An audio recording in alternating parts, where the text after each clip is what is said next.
네, 전국의 물리 성적을 올리고 싶은 여러분 반갑습니다. 공감물리의 김동희입니다. 오늘은 지난번 등가속도 운동 3공식 영상에 이어서 이제 민재님이 조금 더 보충해줄 내용이 있다라고 해서 한번 민재님 이야기를 본격적으로 들어보도록 하겠습니다. 필수적인 내용까지는 아니라고 생각을 해서 따로 영상을 한번 뽑아봤고, 어떤 내용이냐 하면은 등가속도 운동에서 흔히 사용될 수 있는 평균 속도라는 개념에 대한 얘기입니다. 네. 일단은 평균 속도라는 게 뭐냐, 정의를 이제 교과서에 찾아보면은 시간분의 변위다. 그렇죠. 위치 변화를 시간으로 나눴다. 되게 결과론적인 얘기. 그래서 3초가 지나고 보니 얘가 뭐 중간에 어떤 과정을 겪었든 간에 6만큼 이동해 있었다. 그럼 평균 속도 2다. 이렇게 얘기를 하는 겁니다. 그래서 의미를 좀 찾아보자면, 어떤 운동을 처음부터 끝까지 다 관찰하고 난 뒤에, 또는 최소한 처음과 끝을 관찰하고 난 뒤에 붙이는 대표값이에요. 이런 식으로 요약될 수 있다. 물론 대충 요약한 거지, 중간에 이제 꾸불꾸불 했을 수도 있지만 결론적으로 뭐 이런 식으로 이동한 거나 다름이 없다. 이걸 이제 문제풀이에 어떻게 활용하냐면은, 원래는 문제풀이에 활용을 할 수가 없어요. 그렇죠. 모든 거를 알고 나서 거기다 붙인 이름이 평균 속도니까, 그렇죠. 얘가 처음 위치가 어디였고 나중 위치가 어디였다, 시간이 얼마 걸렸다, 평균 속도를 구하시오, 이런 문제는 안 나오잖아요. 그렇죠. 원래는 문제풀이에 있어서 그렇게 많이 활용될 수 있는 개념이 아닙니다. 그렇죠. 하지만 정말 특수한 경우에만 이게 의미가 있는데, 그게 이제 저희가 얘기하고 있는 등가속도 운동이라는 겁니다. 그렇죠. 속도가 일정하게 증가한다는 게 등가속도 운동이라는 이름의 뜻이잖아요. 그렇죠. 가속도가 일정하다. 그렇기 때문에 처음 속도와 나중 속도의 중간 값이 평균 속도입니다. 우리가 문제 풀 때 이걸 어떻게 활용할 수가 있냐면은, 등가속도 운동이라는 조건이 달린 문제에 대해선 중간 속도를 내가 구한 다음에 이게 평균 속도인 것처럼 운동한 꼴이 될 거다. 특히 이동거리나 뭐 시간 같은 게 그 중간 속도, 그 평균 속도로 등속 운동한 거랑 비슷할 거다. 그렇죠. 이 평균 속도를 역으로 추적할 수 있다는 겁니다. 다른 방법이 하나 있는 거예요. 평균 속도를 구할 방법이 두 가지가 있는데, 나머지 하나가 이제 등가속도 운동의 경우는 중간 속도라는 개념이 있는 겁니다. 그렇죠. 지난번에 동희 씨가 티 없는 공식이라고 소개해 주신 요 공식이 있습니다. 네. 저는 이제 좀 어색해한다라고 말씀을 드렸는데, 왜 그러냐면 저는 이 공식을 다른 의미로 체화를 한 다음에 원래 모양새는 거의 갖다 버렸어요. 이거를 저는 이제 어떻게 해석을 하냐 하면은, 일단 우변을 합차 공식으로 그 인수분해를 한번 해야 됩니다. 네. 이거 뭐 그렇게 어려운 내용 아니라 생각합니다. 그렇죠. 그 다음에 양변을 2로 나눠요. 네. 그럼 어떤 결과가 나오냐면 이런 결과가 나오게 됩니다. 그렇죠. 이게 무슨 해괴망측한 공식이냐라고 얘기할 수도 있지만, 굳이 이렇게까지 분해하는 이유가 뭐냐라고 할 수도 있지만, 의미를 좀 파악을 해봅시다. 네. 여기 지금 2분의 v 플러스 vg로 나와 있잖아요. 이게 뭐죠? 이게 평균 속도죠. 그죠? 이게 중간 값인데, 원래는 그렇죠. 중간 값이 평균 값입니다. 이 운동에서는. 왜냐면 등가속도 운동이라고 여기 안 나와 있고 문제에 나와 있으니까.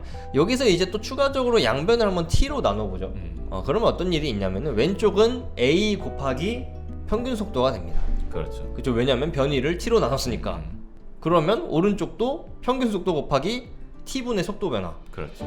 이게 결국에는 이제 AS는 SA다 이렇게 나오는 거죠. 네네. 자, 그럼 그건 쓸만한 공식이 아니지 않나요? 이렇게 얘기를 할 수 있는데, AS는 SA가 된 순간 이거는 쓸만한 공식이 아닙니다. 그렇죠. 그 공식은 갖다 버리는데, 이 공식에 담겨있는 의미를 제가 온전히 다 뽑아먹은 거예요. 네.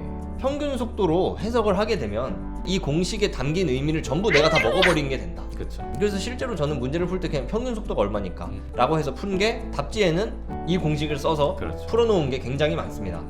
두 번째 공식을 보게 되면은 거의 평균 속도의 정의와 같은 공식입니다. 요거를 t를 하나 오른쪽으로 빼서 분배 법칙을 적용을 해볼게요. 이렇게 나오게 됩니다. 이게 어떻게 보면은 s는 vt 느낌의 식이란 말이에요. 그렇죠. 근데 그 속도가 v0 플러스 2분의 1 at입니다. v0 플러스 at는 나중 속도잖아요. 그렇죠. 근데 v0는 초기 속도야. 그 중간 값이 v0 플러스 2분의 1 at예요. 그러니까 이게 지금 뭐냐면, 평균 속도로 t라는 시간 동안 이동한 게 이동거리다. 그렇죠. 이렇게 써 있는 거니까 평균 속도의 정의죠. 네. 뭐 이거 해서 뭐 하나요? 라고 할 수 있는 게, 공식을 받아들이는 방법이 다른 거지, 뭐 각자가 체화한다면 결과는 똑같지만은, 평균 속도라는 개념을 활용을 한다면 이 두 공식을 활용할 수 있는 거랑 사실상 거의 다른 게 없게 됩니다. 정말 극단적으로 평균 속도라는 개념을 활용하기 좋은 문제를 제가 하나 만들어 왔는데, 네. 만들어 오셨지만 실제로 존재하는 유형의 문제죠. 그렇죠. 제가 만들긴 했지만 실제로 있는, 자주 나오는 유형의 문제들입니다. 이 공식을 이제 딱 본다면은 저같이 평균 속도 충, 이런 사람들이 푸는 방식과 네. 동희 씨가 푸는 방식이 조금 다를 거예요. 아, 네, 그렇죠. 제가 푸는 방식을 먼저 말씀을 드리겠습니다. 초기 속도가 6이었는데 나중 속도가 14였다. 네, 3초 걸렸다. 그렇죠. 이때 이동 거리는 얼마냐? 아, 물론 문제에 등가속도 운동이라고 아, 나와 그렇죠. 있습니다. 네. 자, 그러면 저는 이제 어떻게 푸냐? 등가속도 운동이니까 평균 속도가 중간 속도네. 그러니까 평균 속도이려면 원래 내가 이 모든 운동을 중간 과정을 다 관찰해야 알 수 있지만 등가속도 운동이니까 그렇죠. 중간 속도가 뭐죠? 10이죠. 6이랑 14의 중간. 그게 곧 평균입니다. 그러니까 정의에 따라서 얘는 10의 속도로 3초 동안 움직인 거랑 다를 게 없습니다. 그렇죠. 이동 거리나 이동 시간이나. 그렇기 때문에 3초 동안 10의 속도로 등속 운동했다면 이동 거리는 30이죠. 그렇죠. 실제로 답은 30입니다. 동희 씨는 이걸 좀 다르게 풀 거죠? 그렇죠. 이제 뭐 평균 속도에 익숙하지 않은 학생이라면 뭐 이렇게 풀겠죠. 나중 속도가 14고 초기 속도가 이제 6으로 주어졌고 시간이 주어졌으니까 1공식을 이용해서 가속도를 먼저 구한 다음에 그 다음에 이제 그거를 2공식이나 3공식에 넣으면 이동거리 S가 나오겠죠. 속도 변화가 8이기 때문에 그렇죠. 3초 동안 8이 변했다 해서 가속도는 3분의 8이고 그 다음에 이제 가속도를 알기 때문에 EAS는 V제곱 빼기 V0제곱 여기에 넣어서 풀 수 있겠다. 사실 3공식 안에 다 있는 내용입니다. 네. 제가 했던 평균 속도에 대한 얘기들이 실제로 3공식 밖에 4공식 이런 내용이 아니라 뭐 그렇죠. 그 안에 다 있는 내용이기 때문에 어떤 방식으로 자기가 해석을 하고 체화를 해도 문제는 풀릴 수밖에 없습니다. 문제에 따라서 이게 편할 수도 있고 저게 편할 수도 있는데 어떤 식으로든 본인이 그 공식의 내용을 연상시킬 수 있게 그렇죠. 체화가 되어 있어야 된다. 저희가 뭐 이전 영상과 다른 이야기를 한 게 아니라 이제 등가속도 운동이라는 특수한 경우에 대해서는 평균값이 중간값이기 때문에 평균 속도를 활용한 풀이를 할 수 있고 그것 또한 이제 하나의 체화시키는 방법이다. 네. 영상 초반에서 사실 민재님이 필수적인 건 아니라고 이렇게 표현하셨지만 저는 그럼에도 뭐 다양한 방식으로 체화시켜놓는 것도 좋다라고 생각을 해요. 그러면 그렇죠. 어떤 문제를 봤을 때 아 이게 좀 더 빠르게 풀리겠네라는 생각이 판단이 들겠죠.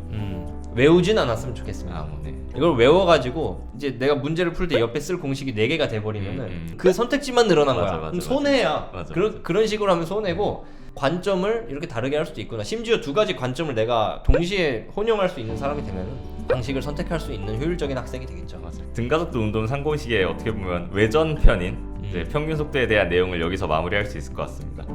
오늘 민재님 메인으로 하셨으니까 이제 마무리 멘트 하나 하시죠.